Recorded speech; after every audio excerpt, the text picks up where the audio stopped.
ఈ స్టోరీ ఒక వేశ్య ముగ్గురు సన్యాసులకు సంబంధించింది. ఒక గ్రామంలో ఉండే ఒక వేశ్యను ముగ్గురు సన్యాసులు ఎలా కలుస్తారు, కలిసాక అసలు ఏం జరిగింది అనేది ఇప్పుడు ఈ వీడియోలో తెలుసుకుందాం. 35 నుండి 40 సంవత్సరాల వయసు మధ్య ఉన్న ముగ్గురు సన్యాసులు సత్యాన్వేషణకు దేశ పర్యటన చేస్తున్నారు.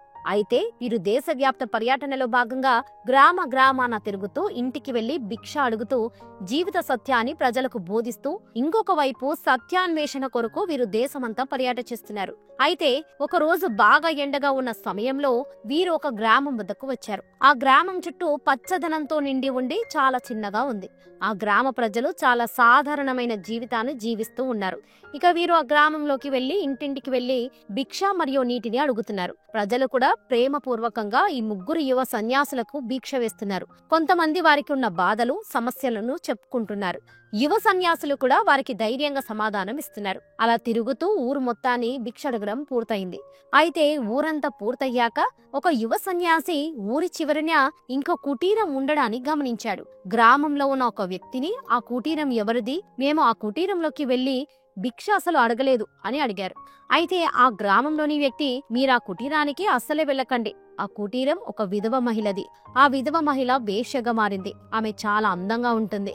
రాత్రిపూట పురుషులు ఆమె వద్దకు వస్తూ ఉంటారు అని అన్నాడు. ఇక ఆ గ్రామంలో ఉన్న వ్యక్తి చెప్పిన మాట విని ఆ ముగ్గురు సన్యాసులు ఒకరినొకరు చూసుకున్నారు. ఈ గ్రామంలోని ఆ వ్యక్తికి ముగ్గురులో ఒకరు సరే మేము ఆ ఇంటికి వెళ్ళమని చెప్పి కొద్దిగా ముందుకు కదిలారు. అయితే ఆ గ్రామస్తుడికైతే వెళ్ళమని చెప్పడం అయితే చెప్పారు, కానీ వీరికి మాత్రం ఆ ఇంటికి వెళ్లాలనుంది. వీరు లోపల ఆమె అంత అందంగా ఉంటుందని అనుకుంటున్నారు. చివరికి వీరు ముగ్గురు ఈ వేష మహిళని ఎలాగైనా చూడాలని కలవాలని అనుకున్నారు. మెల్లమెల్లగా ఆ కుటీరం ముందుకు వెళ్లి తలుపు తట్టి భిక్షాందేహి అని అడిగినా 2వ నిమిషం తలుపులు తెరిచి ఒక మహిళ భిక్ష వేయడానికి వచ్చింది. ఆమె అత్యంత సౌందర్యం చూడగానే ఆమె వశమయ్యే అందంతో ఉంది.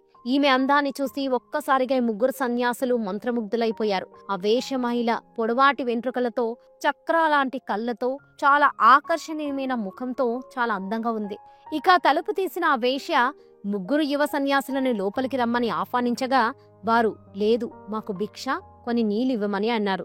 మీరే ఉద్దేశంతో వచ్చారో నాకు తెలుసు, లోపలికి రండి అని ఆమె అంది. కాని వారు, మాకు వేరే ఉద్దేశం ఏమీ లేదు, మేం కేవలం భిక్ష కోసం మాత్రమే వచ్చామని అనడంతో ఆ వేశ్య వారితో, ఇంతవరకు మా ఇంటికి వేరే ఉద్దేశంతో మాత్రమే మగవారు వస్తూ ఉంటారు, ఇలా భిక్ష అడిగిన స్వామీజీలు ఎవరు రాలేదు అని అంది. సరే, మీకు భిక్షను పెడతానని చెప్పి లోపలికి రమ్మని ఆహ్వానించింది. లోపలికి వెళ్ళగా కింద పీటలు వేయగా వారు కింద కూర్చొని ఉన్నారు. కింద కూర్చున్న వారికి ముందుగా వేశ్య మంచినీళ్ళిచ్చింది. వేశ్య ఇచ్చిన మంచినీరు తాగి ఆ ముగ్గురు సన్యాసులు ఒక సన్యాసి ఆ వేశ్యతో, మీరు ఎప్పటినుంచో ఇలాగే ఉన్నారా, లేక పరిస్థితులు మిమ్మల్ని మార్చేశాయా అని అడగ్గా వేశ్య ఆ సన్యాసితో, నన్నెవ్వరిప్పటి వరకు ఇలా అడగలేదు. నా ఇంటికి వచ్చిన మగవారు కేవలం నా శరీరాన్ని అనుభవించడానికి మాత్రమే వస్తుంటారు, కాని నేను ఎవరు అని మాత్రం ఎవ్వరు అడగరు. ఇప్పటి వరకు ఎవరు మీలా అడగలేదు అని చెబుతూ కళ్ళల్లో నీళ్లు తెచ్చుకుంది. ఇక అలా కొద్దిసేపు అయ్యాక వేశ్య తన గురించి యువ సన్యాసులకు చెప్పడం మొదలుపెట్టింది. నా భర్త 3 నెలల క్రితం చనిపోయాడు. నా భర్త చనిపోవడంతో ఒంటరిదానైపోయాను. ఎటువంటి వ్యవసాయం లేదు, ఏ పని లేదు.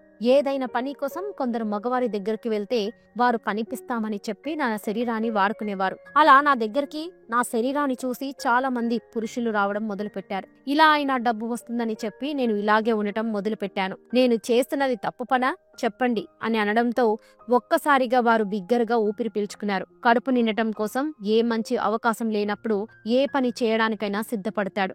ఎవరు ఏది ఇచ్చినా ఇవ్వకపోయినా సమాజంలో ఎవరు ఏది ఉచితంగా ఇవ్వరు కదా, అందుకే నేను నా శరీరాన్ని ఇస్తున్నాను, వారు నాకు డబ్బులిస్తున్నారు, ఇలా నా జీవనం నడుస్తుందంటూ ముగ్గురు యువ సన్యాసులతో వేశ్య చెప్పుకొచ్చింది. వేశ్య మాటలు విన్న ఆ ముగ్గురు సన్యాసుల్లో ఒక అనుభవజ్ఞుడైన సన్యాసి, ఈయన పేరు దేవర్షి, మాత, నువ్వు చేసేది చాలా తప్పుడు పని, బ్రతకడానికి ఇంకా చాలా మార్గాలున్నాయని అనడంతో వేశ్య సన్యాసితో, మరి నాకు సమాజం ఎటువంటి దారి చూపించలేదు. నా భర్త చనిపోయినప్పుడు నేను ఎంతో మందిని నాకు బ్రతకడానికి ఏదైనా దారి చూపించమని అడిగినా నాకు ఎవరు దారి చూపించలేదు. అందుకే నేను ఈ దారిని ఎంచుకున్నాను. నన్ను కేవలం ఒక వస్తువుగా మాత్రమే చూశారని అంది. ముగ్గురు యువ సన్యాసులు వేశ్యకు సంబంధించిన సమస్యను అర్థం చేసుకున్నారు. వీరు ఆత్మ పరివర్తన చెందడానికి చాలా సమయం పడుతుందని అనుకొని ఇంకొక సన్యాసి, ఈయన పేరు మహాయోగిదేవి, సత్యాన్వేషణ కొరకు మేము 3 సంవత్సరాలుగా దేశవ్యాప్త పర్యటన చేస్తున్నాం. మేము ఆ పర్యటనలో భాగంగా రాజు నుంచి మొదలుకొని అత్యంత పేదవాడి వరకు చూశాం. ఎక్కువ డబ్బున్న వారి నుంచి మొదలు అత్యంత పేదవాడి వరకు చూశాం. ఇందులో అత్యంత ఎక్కువగా బాధపడేవారు ఎవరంటే వారి జీవితం పట్ల వారికి క్లారిటీ లేనివారే. అలా మాట్లాడుతూ ఉండగా ఒక వ్యక్తి బయట నుంచి తలుపు కొట్టడంతో తలుపు ఓపెన్ చేశాడు.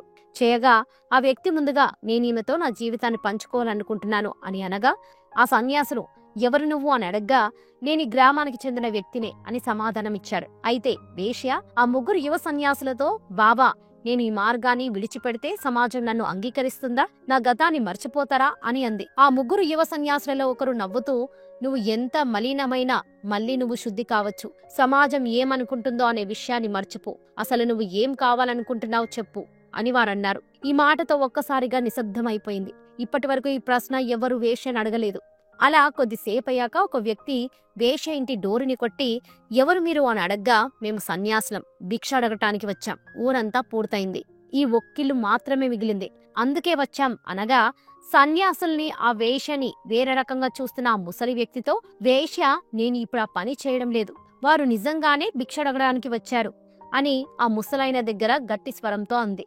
అయితే ఆ యువ సన్యాసులు ముసలి వ్యక్తితో మీరు ఈమెని చాలా అపవిత్రంగా చూస్తున్నారు, ఎప్పుడైనా మీరు ఈమెకు సహాయం చేశారా అని అడగడంతో ఆయన తలదించుకున్నాడు.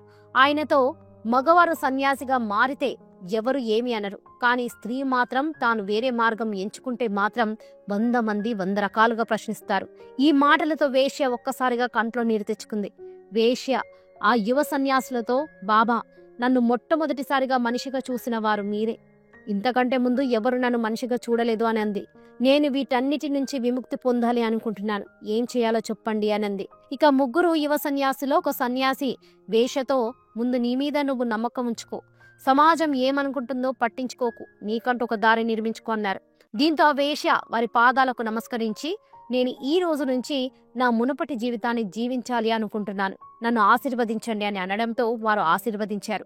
ఆ ముగ్గురు యువ సన్యాసులు ఊరి వారితో ఈ మహిళ తన జీవితాన్ని మార్చుకోవాలనుకుంటుంది, మీరు తాను ఒక కొత్త జీవితాన్ని జీవించేందుకు సహకరిస్తారా అని అనగా అందరూ ఒకరి ముఖాలొకరు చూసుకుంటున్నారు. అందులో నుంచి ఒక వృద్ధ రైతువు ముందుకొచ్చి ఆమె తన గత జీవితాన్ని వదిలేసి మంచిగా బతుకుతామంటే మాకేం ఇబ్బంది లేదు, మేము సహకరిస్తామన్నాడు. ఇక తర్వాత ఊరి వారందరూ ఒకరి తర్వాత ఒకరు సరే అన్నారు.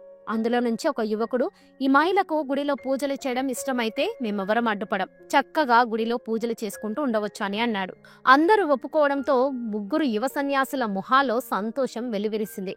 వారు మహిళను ఆశీర్వదించి మీ జీవిత పరివర్తన ఇప్పుడే ప్రారంభమైంది, ఎప్పుడు సత్యానికి కట్టుబడి ఉండు, సత్య మార్గం ఎప్పుడు కఠినమైనది, ఎంత కఠినమైన సమయంలోనూ ఎప్పుడు విధికి తలవంచకు, అన్నింటినీ ధైర్యంగా ఎదుర్కోమని అన్నారు. ఇక గ్రామస్తులందరినీ ఆశీర్వదించి ఆ ముగ్గురు సన్యాసులు గ్రామం విడిచి వెళ్లిపోయారు. ఈ మహిళ రోజు గుడిలో పూజలు చేసుకుంటూ కొత్త జీవితాన్ని జీవిస్తుంది. ఊరి వారందరికీ కూడా ఈమెను చాలా గౌరవంగా చూడటం మొదలుపెట్టారు. మీ అభిప్రాయాన్ని కామెంట్ సెక్షన్ లో కామెంట్ రూపంలో తెలియజేయండి.